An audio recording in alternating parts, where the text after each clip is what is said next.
Long Branch police officers were dispatched to a multi-level home in a quiet neighborhood following an emergency call. As officers arrived at the scene, the situation remained uncertain, with no immediate knowledge of the victim's identity or the extent of their injuries. Upon approaching the residence, the sound of distressed screaming filled the air, heightening the urgency of the response.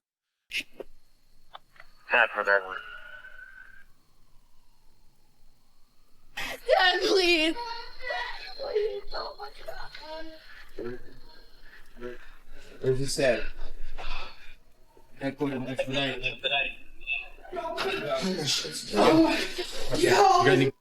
got another pair of gloves? You got a light?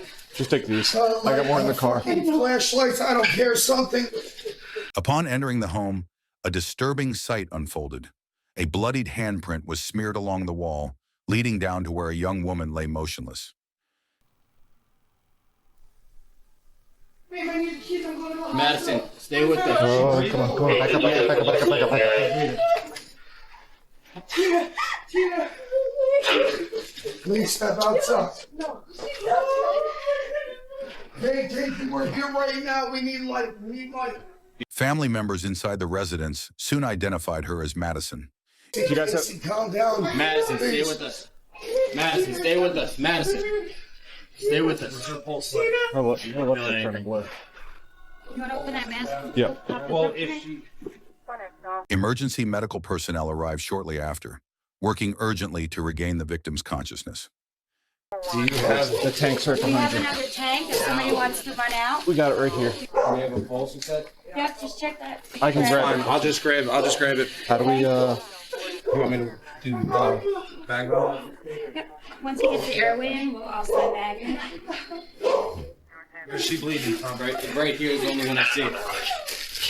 It's not even actively bleeding anymore. Let these guys do their work right now. Let them do their job right now. Faced with the severity of the situation, officers and first responders took turns administering CPR while simultaneously assessing the extent of Madison's injuries.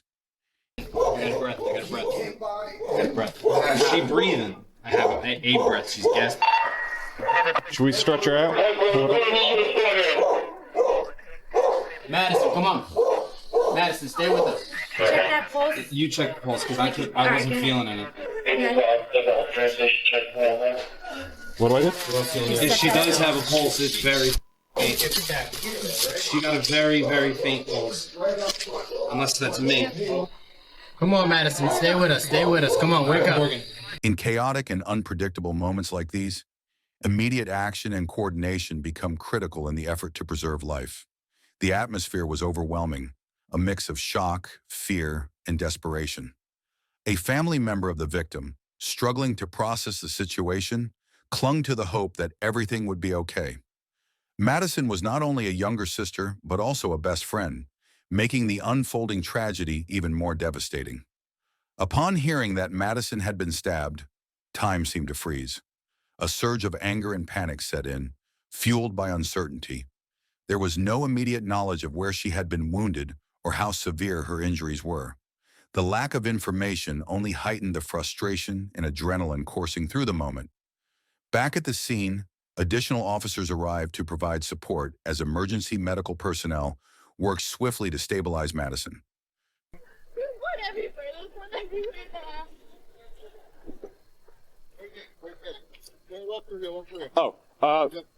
Sorry, we're just gonna let the EMT know that we're doing compressions again. Okay, so you patch now? Yeah, they're trying to find a pulse. We can't find a pulse on her the second time around. Guys, I'm breathing. I don't know. Guys, hurry up! Preparations were made to transport her to the hospital, where medical teams would take over the fight to save her life. A common assumption is that once a patient is placed in an ambulance, the immediate course of action is to secure the doors, rush inside, and race to the hospital. Which way are we going around the car? What?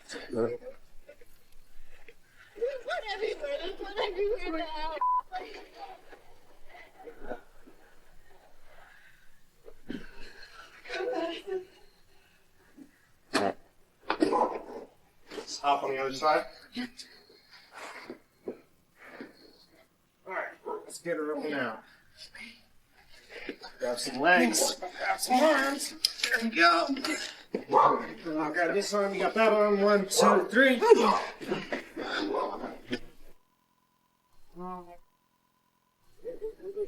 Mama.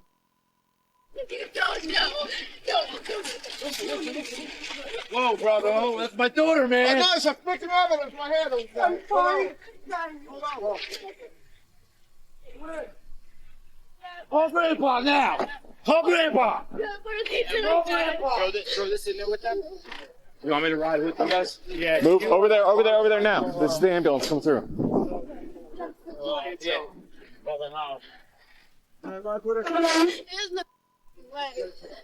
Hang in there, man.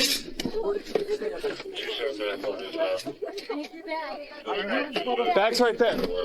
Bag's right there. Are we closing this? Right there.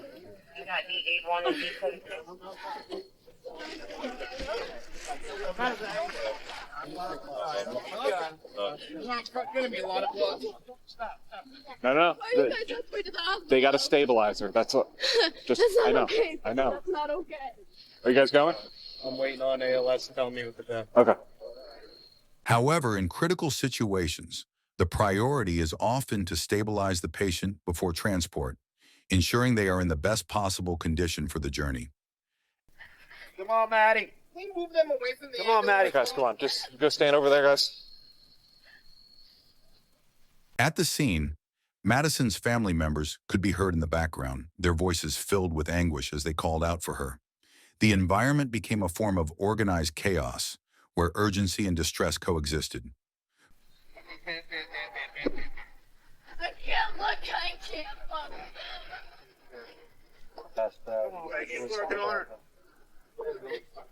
Come on, Maddie. You all right? Yeah. You guys see anything?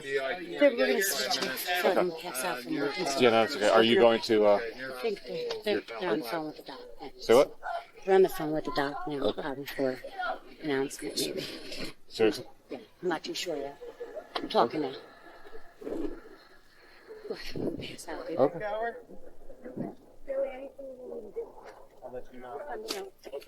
Yes, sir. We worked very First responders worked tirelessly in an attempt to save her life, providing every possible intervention to give her the best fighting chance. Despite their efforts, news later arrived that doctors at the hospital had declared her deceased. In the wake of this loss, the focus shifted toward a new objective, finding the individual responsible for the attack and seeking justice for Madison. 16-year-old Madison Wells tragically succumbed to a fatal stab wound, leaving behind her sister, father, and aunt. Raised in Florida, Madison grew up in a small and close-knit family, especially after the passing of her mother.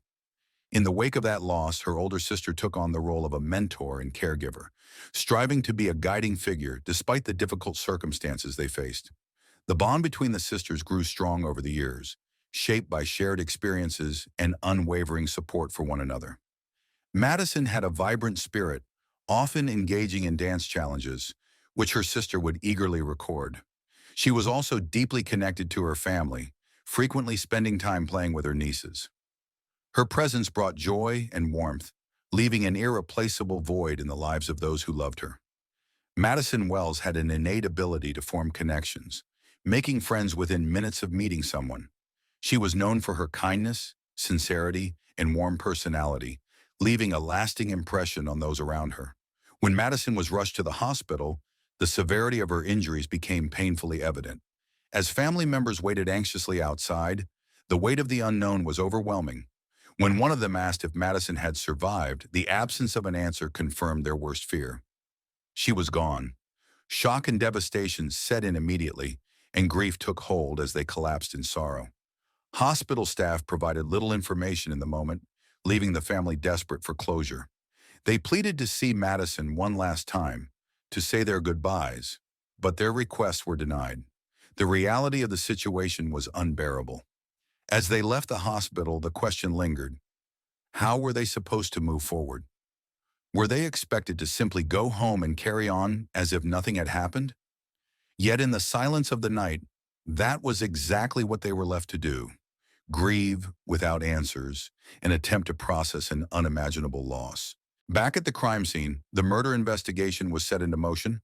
Calls were made to detectives, and the supervising officer was notified to begin assembling the necessary personnel. As protocol dictated, additional officers were dispatched to secure the area and preserve evidence. After Madison was transported to the hospital, officers remained on site to maintain the integrity of the scene. Among the most critical pieces of evidence was the murder weapon, a long, serrated steak knife, lying at the edge of the driveway where it met the street. The sight of the blade made the severity of Madison's injuries unmistakably clear. With this discovery, the investigative process officially began, as detectives worked to uncover the circumstances surrounding the crime and identify the person responsible. Detectives Joe Spital and Mike Verdadero arrived at the scene, taking the lead in the investigation. Upon entering the residence, they were met with a harrowing sight. The foyer was saturated with Madison's blood, a grim indication of the violence that had occurred. For Spitala, the case took on a deeply personal weight. As the father of young daughters, Madison's age, just 16 years old, struck a chord, reinforcing his determination to bring the perpetrator to justice.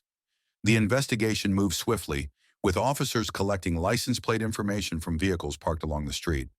This crucial step helped establish who had been at or near the scene at the time of the crime.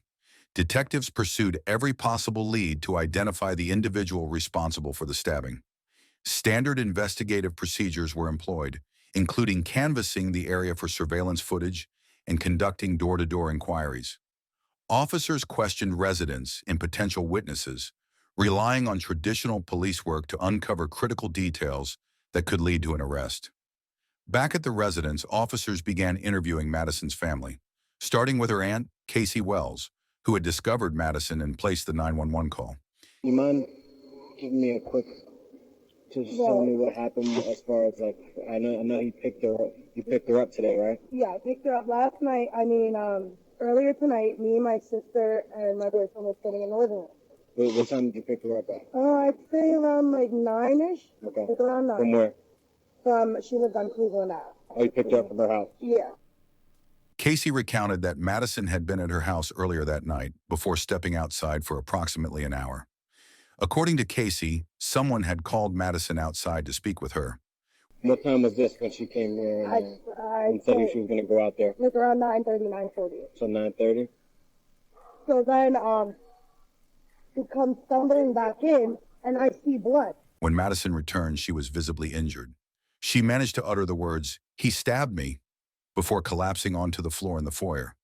Realizing the severity of the situation, Casey immediately called 911. At this stage of the investigation, authorities could not confirm who Madison had met that night.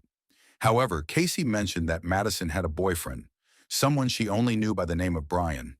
This information became a crucial lead as investigators worked to determine who was responsible for the attack.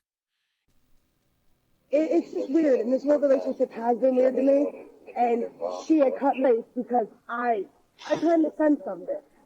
I had a weird feeling from the gate about him, but So, this was really crazy. yeah, I know. I'm sorry. It's all right. But I called her because I was like, and she had told me they broken up or whatever. They broke up. Brian, what? She doesn't know your last name. It's gotta be the same. What's his last His name? name's Cordero. Corrore. What? If I'm correct. Your boyfriend, Brian Cordero. Oh, my God. I'm riding the long range first aid compliment. They might be yours. It doesn't pop up. Yeah, we're running off that.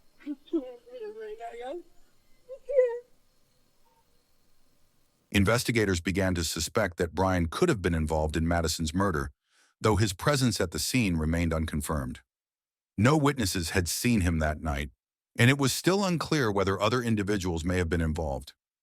As the investigation progressed, officers identified Madison's ex-boyfriend as Brian Cordaro Castro. Detectives worked to gather more information about him, including speaking with the boyfriend of Madison's aunt, Casey Wells, at the crime scene. How long was she with him? She's probably been with him for about a year. Okay. Do you know how she met him? Where she met him at? Or? Through work. She worked over at Oh, for, The restaurant? yeah, the one right, Okay. right by, Yeah. So does he work there too? he did at that time. He was a server, I believe, when she was a hostess. From what I was just told tonight, they both got fired. I knew she got fired a little while ago, but he got fired too. And now What they did they both get? working at What is that? Since over up there. Oh, okay. So Yeah. Shenandoah, whatever that one. Yeah. Across the street from the TV bank. Okay. All right. What they get fired for? I couldn't even tell you. No idea. Like I said, I just found out about it Okay. today. No. It's fine. It's fine. It's fine.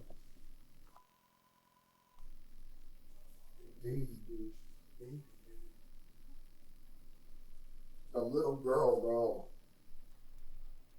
This new lead prompted investigators to consider possible motives. The witness described Brian as a Hispanic male, approximately 19 or 20 years old. He and Madison had been in a relationship for about a year, an extended period of time, raising concerns for law enforcement. Additionally, both had worked together at a restaurant in Long Branch, another detail investigators considered significant. Given these factors, Brian became a person of interest, warranting further scrutiny. Officers transported the witness to the station in hopes of obtaining more information. I'm assuming her dad already knows, right? He was at the hospital, right? He was at the house. What do you mean? He ended up showing up when they parted her away. Oh, yeah, that was the father. Yep.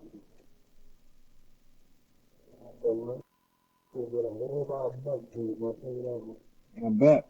This time I had him try to size me up. Oh, yeah. But you're like 5 foot tall.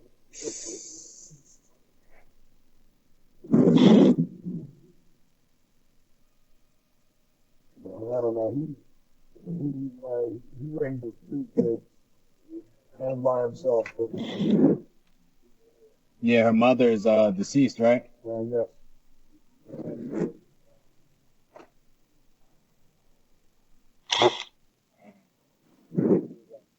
The man can't catch a break.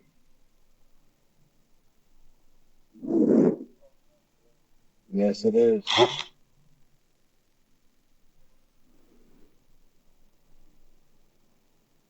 Meanwhile, Madison's aunt, Casey Wells, volunteered to assist in confirming Brian's identity. To establish a positive identification, detectives conducted a 6-pack photo array, presenting Casey with a set of images to verify that Brian Cordaro Castro was indeed Madison's ex-boyfriend. Officer, tell your name. Casey Wells. Casey Wells. I'm going to read this to you word for word, and we'll go through the process, okay? In a moment, I will show you 6 photographs, one at a time. You may take as much time as you need to look at each of them. Investigators needed to be absolutely certain that Brian Cordaro Castro was the individual Madison Wells had been in a relationship with. That's it. I'm positive number 2 is him. I don't need to look any further. Number 2. I'm sticking with number 2. Okay. Do you need to go back to the photos? No. To confirm his identity, officers presented a 6-pack photo array to Madison's aunt, Casey Wells, who positively identified Brian as Madison's ex-boyfriend. With this confirmation, officers quickly moved to locate Brian. They identified an address associated with him and dispatched squad cars to the residence. A search warrant was obtained, granting officers legal entry to search the home for any evidence or signs of his whereabouts. The police K-9 unit was also deployed to assist in the search.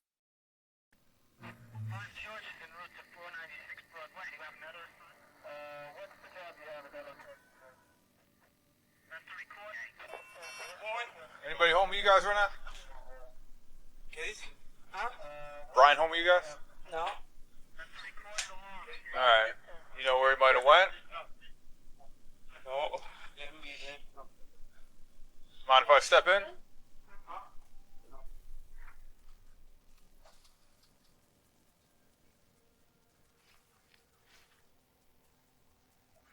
Size?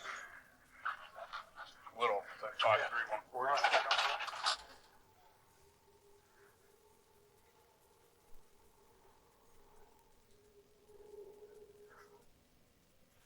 covered, but I didn't check.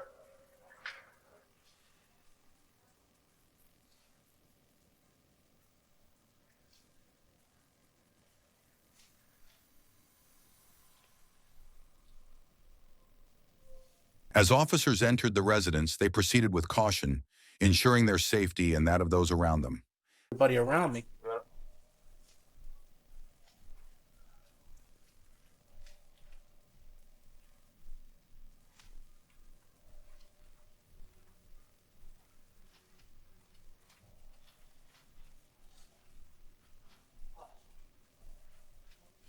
Yep.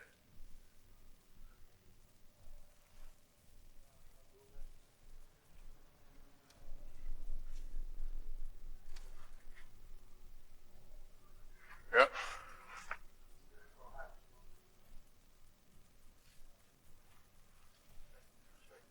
Yeah.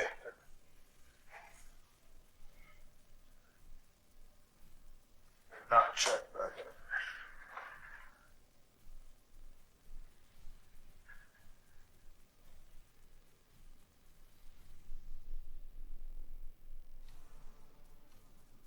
However, after a thorough sweep of the home, there was no trace of Brian. The search extended to the backyard, but despite an exhaustive effort, he was nowhere to be found. Why? It was a backup. Yep.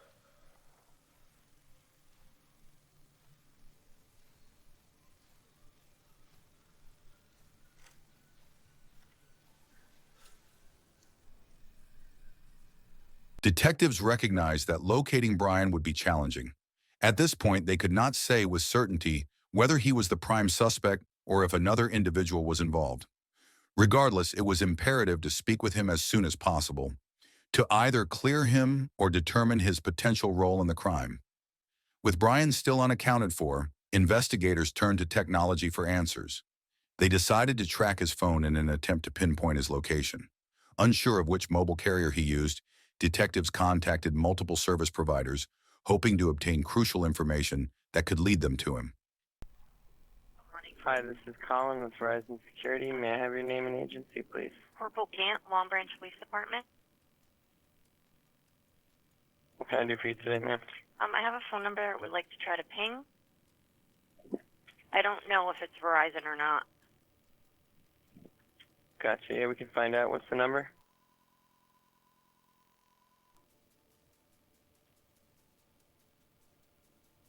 All right, let me check it out. One moment. Thank you. So that number is showing to belong to Sprint PCS. Sprint? Yep. Investigators contacted Sprint in an attempt to track Brian's phone, hoping to determine his location. What's the nature of the emergency?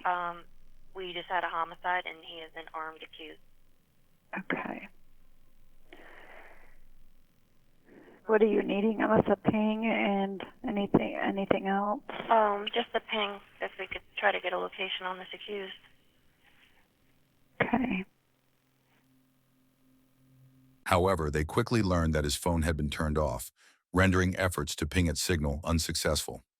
Despite this setback, detectives remained committed to utilizing every available resource, ensuring that no investigative avenue was overlooked. Without GPS data to assist in locating Brian, detectives returned to the crime scene to search for surveillance cameras in the area. Over the past several years, video surveillance technology had significantly transformed investigative methods. As officers canvassed the neighborhood, identifying security cameras became a top priority. Any footage captured in the vicinity could provide critical evidence, offering insight into Madison's final moments and potentially revealing Brian's whereabouts. During the neighborhood canvass, investigators located a surveillance camera at a residence on Ocean Avenue, just 1 block from the crime scene. Reviewing the footage, officers focused on the timestamp of 10:39 p.m., around the time of the murder. The video revealed a figure running toward the ocean, a significant breakthrough in the case. For detectives, this discovery was a rare stroke of luck. While video surveillance has become an essential tool in modern investigations, it is not always reliable. Cameras may be facing the wrong direction, malfunctioning, or failing to capture crucial moments. In this instance, the footage provided a critical lead, bringing investigators one step closer to identifying the suspect. Meanwhile, Madison Wells' family and community struggled to cope with the devastating loss. A vigil was held at her school just 3 days after the tragedy. The atmosphere was somber, with many still in shock. Hundreds of people attended, a testament to the deep impact Madison had on those around her. Her loved ones, classmates, teachers, and even the Long Branch High School football team gathered to honor her memory. For Madison's family, the overwhelming turnout was both emotional and heartwarming. It was a reminder of how many lives she had touched. She had a rare gift for forming connections, making friends wherever she went. Among the mourners was a grieving classmate, visibly distraught. A family member sat beside him, offering comfort despite their own sorrow. The depth of Madison's kindness and the love she inspired in others was undeniable. Her absence would be profoundly felt, and her memory would live on in the hearts of all who knew her. Back at the station, investigators meticulously tracked the suspect's movements in the moments following the murder. Surveillance footage proved invaluable, capturing key details that helped piece together his actions. One camera recorded the suspect walking toward a house on a nearby side street, while another showed him entering a backyard where a group of people had gathered, drinking. With this evidence in hand, detectives made it their priority to locate and apprehend the suspect as quickly as possible. Believing the individual seen on video to be Brian Cordaro Castro, officers were dispatched to the residence captured on surveillance footage. The urgency was clear. This was a dangerous individual who had just taken the life of a young girl, and there was no telling what he might do next. The decision was made to move in immediately. Upon arrival, officers knocked on the door.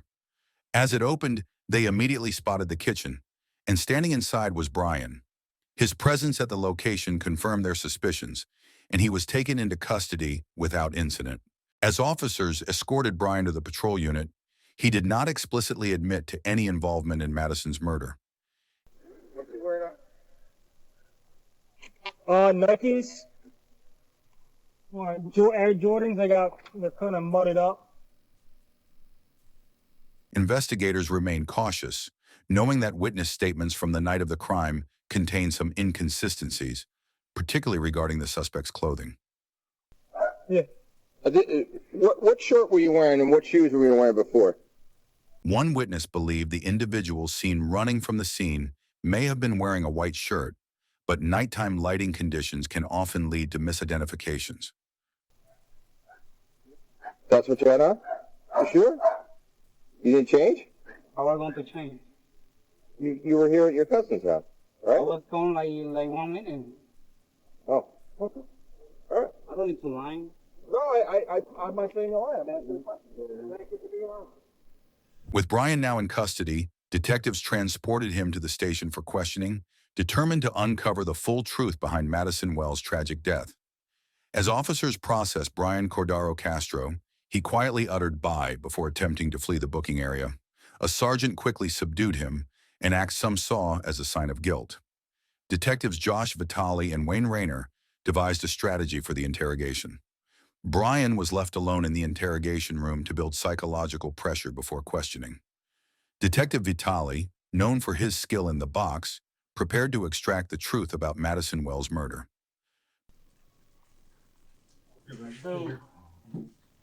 Brian, how you doing? How you doing, bro? I'm late for the Daryl. Okay? Brian. Just to tell. Brian, I'm waiting. Before conducting an interrogation, establishing rapport with the suspect is crucial. A comfortable suspect is often more willing to share information. Detectives approached Brian Cordaro Castro with this in mind, aiming to encourage cooperation. However, his initial statements were evasive and inconsistent, offering little substance. You know why you're here, but before I speak to you, I still got to read you what's called the constitutional rights, and you got to understand your rights. And if you want to speak to me, you sign the form that you want to speak to me. Okay? So I'm going to do a lot of English talking while you do Spanish, so I could tell them what you say. Okay? But if you feel comfortable, say something in English, that's fine too. But like I said, before we speak about anything that's going on, I'm going to read your rights, and I got them in Spanish and English. You want to do it in Spanish then? Okay. You know how to read and write Spanish? So you just turned, how old? You just turned 19? No. 18? No. You 20. 20. Oh, I'm bad at math. 3 days. And, what's your phone number? I don't know. You don't have a phone? I lost my phone. Where did you lose your phone? Where did you lose your phone? I don't know. When questioned about the last time he saw Madison Wells, Brian provided a vague and unconvincing account, prompting investigators to press further. So she came over for money, you said? Yeah, for half. How much money she want? 14. $14? Yeah. Where was she gonna go? To work. To work, you said, yeah. But she work in the morning and I work in the afternoon. Okay. So, give the money to her. During the interrogation, Brian Cordaro Castro began revealing small details, prompting detectives to maintain pressure and carefully navigate his statements. And I asked for her phone. But when she don't want to give me the phone. No, I don't want to give her the phone. So she don't want really. I just say, can I have the phone? And I give her my phone. So you took her phone? Yeah. And then you gave her your phone? Yes. How did you take her phone? Did she give it to you or you just took it? No, that wasn't her daughter. I take it like this and I say, take my phone. Just wanna see. And she said okay? And she got very mad with me. And then her sister, she called her because she really need a phone. So I didn't have time for check everything. She didn't have enough time. I didn't have time to look through the phone. We know what happened and how it happened. That's done. But I'm curious why. Yeah, she recovered me. Okay. Because I already know the answer. She broke up with you? Yeah. Okay. She recovered me. Right. I told her. Explained to her. I didn't do anything to her. Okay. So she cheated on me. She cheated on you? She cheated on me this morning. This morning terrible. I know. Yeah, this morning I know. And my friend, he told me he saw her with another guy. I didn't kill her. That was my friend. You didn't kill her? No, that was my friend. How do you know she's dead? Well, my friend, he told me. What friend? Who's your friend? Un amigo. Yo llamé a mi amigo. ¿Cuál amigo? Angel. Angel what? I don't really know the last name. He also that he told me about that everything. He what? He told me about everything. Angel told you about everything? Initially, he attempted to shift blame, claiming he was with someone named Angel and had witnessed him commit the crime. Investigators allowed him to continue his narrative, but eventually confronted him with inconsistencies. To elicit a confession, detectives employed strategic deception, a common tactic in interrogations. I don't even want to talk to you. If you're lying to me. I'm not lying. We have evidence that you were there. Yeah, I was there. You're the one who killed her. Stop. Don't put Me? Angel. Yes. Me? Yeah, you're throwing Angel. Angel's in heaven with God. The angels. You were there. Yeah, with my friend. You were there by yourself.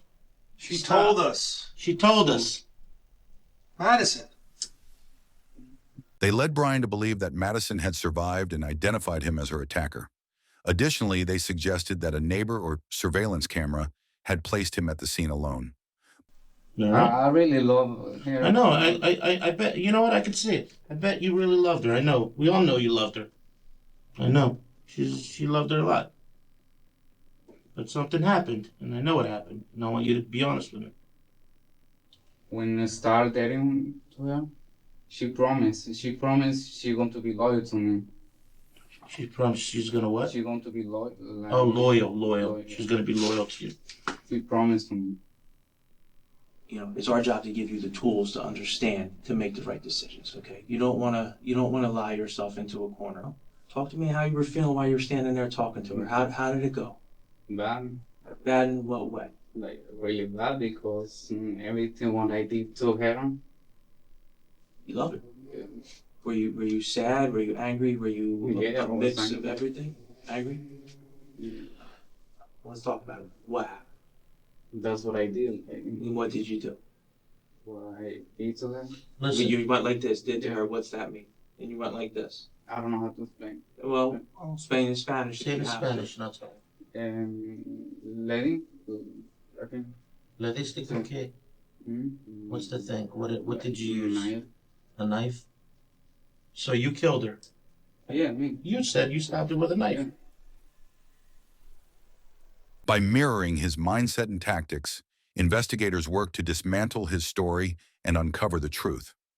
Despite initial reluctance, Brian Cordaro Castro eventually began to open up, ultimately confessing to the crime. He not only provided a detailed account, but also demonstrated how he stabbed Madison Wells. She was in her phone. Oh, she was on her phone? Yeah. Okay. So like this. With your right hand? Yeah. Okay. With this admission, investigators were certain they had their suspect, though significant investigative work remained. While Brian was being interviewed, detectives analyzed Madison's cell phone data, uncovering hundreds of obsessive text messages from him on the day of the murder. This overwhelming digital evidence established a clear motive: jealous rage. As seen in many cases, breakups can trigger extreme and violent reactions, and this appeared to be one such instance. Brian Cordaro Castro was formally charged with first-degree aggravated manslaughter and later pleaded guilty. He was sentenced to 30 years in prison with an additional 5 years for attempting to escape police custody. Bringing justice for Madison Wells and her family was a significant accomplishment, yet there was no sense of victory, only the painful reality of a life lost too soon. While the truth provided some closure, it could never fill the void left by her absence. Her sister carried the weight of regret, wishing she could have protected Madison as an older sibling should. Madison had been on the path to achieving her dreams, but that future was unfairly taken from her. The grief remained constant, with her loved ones facing the daily heartbreak of seeing her photos and longing for her presence. Madison Wells should be remembered not for the tragedy that befell her, but for the bright, kind-hearted girl she was, a young woman with boundless potential, whose life was stolen before she had the chance to fully live it. What do you think can be done to prevent situations like this, where jealousy and unresolved emotions lead to such tragic outcomes? How do you believe technology, such as surveillance cameras and cell phone data, influences modern criminal investigations? Thank you for tuning in. If you found this story powerful and thought-provoking, don't forget to like, subscribe, and share your thoughts in the comments below. We'd love to hear your perspective on this tragic case and how we can make a difference. Stay informed and see you next time.